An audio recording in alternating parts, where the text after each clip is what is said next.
Police वाला नहीं कर सकता। वो काम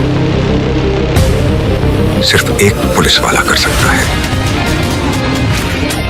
सो hey guys, welcome back to my channel. तो आज की इस मूवी का नाम है सिंघम अगेन और ये मूवी एक ईमानदार पुलिस ऑफिसर के ऊपर रहने वाली है, जिसमें देखने को मिलेगा अजय देवगन और साथ ही सलमान खान का किरदार, जिसमें दिखाया जाता है कि अजय देवगन एक छोटे शहर से बिलोंग करते हैं और वो अपने कर्तव्यों के प्रति समर्पित होते हैं। शुरुआत में दिखाया जाता है अजय देवगन के इलाके में कुछ ज्यादा ही अपराधी भरे पड़े होते हैं, जिसमें दिखाया जाता है कि बजरंग का जीवन सामान्य जीवन नहीं होता, जिसमें कि अजय देवगन एक डॉन माफिया का जांच कराने का आदेश देते हैं, जिसमें उनकी जिंदगी में कुछ बदलाव आते हैं। माफिया का शहर आतंक से फैला पड़ा है, लेकिन उसकी छोटी छोटी नेटवर्क अजय देवगन को तोड़ के रख देती है। साथ ही आपको बताते चले कि दिखाया जाता है कि बजरंग, जो कि एक इंस्पेक्टर का किरदार निभाते हैं, वो सबूत इकट्ठा करने में जुट जाते हैं। इस दौरान कई कार्रवाई और कठिनाइयों का सामना भी करना पड़ता है, जैसे राजनीतिक दबाव और भ्रष्ट अधिकारियों का सहयोग। बजरंग की लड़ाई अब पत्नी और परिवार और इस लड़ाई में शामिल हो जाते हैं उनकी फैमिली भी, लेकिन माफिया के खिलाफ हिंसा का सहारा लेने वाले बजरंग का व्यक्तिगत जीवन पर कोई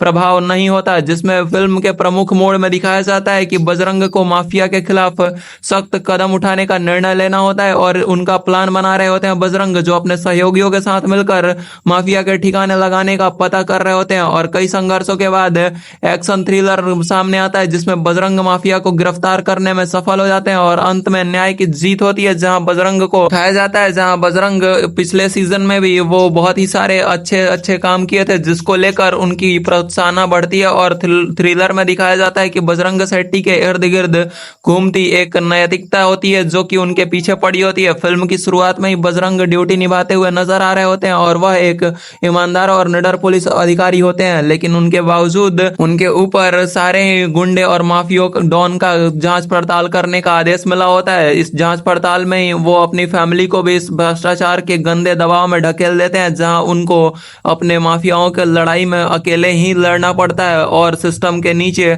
भ्रष्टाचार होती है, जहां उनको आगे बढ़ने से रोका जाता है और उनके परिवार और दोस्तों का सुरक्षा का भी ध्यान रखना पड़ता है, क्योंकि वो उन पर हमला हर समय कर सकते थे। लेकिन सहयोगियों का मानना होता है कि न्याय की जीत होती है और यही सोचकर वो अधिकारी बने हुए होते हैं।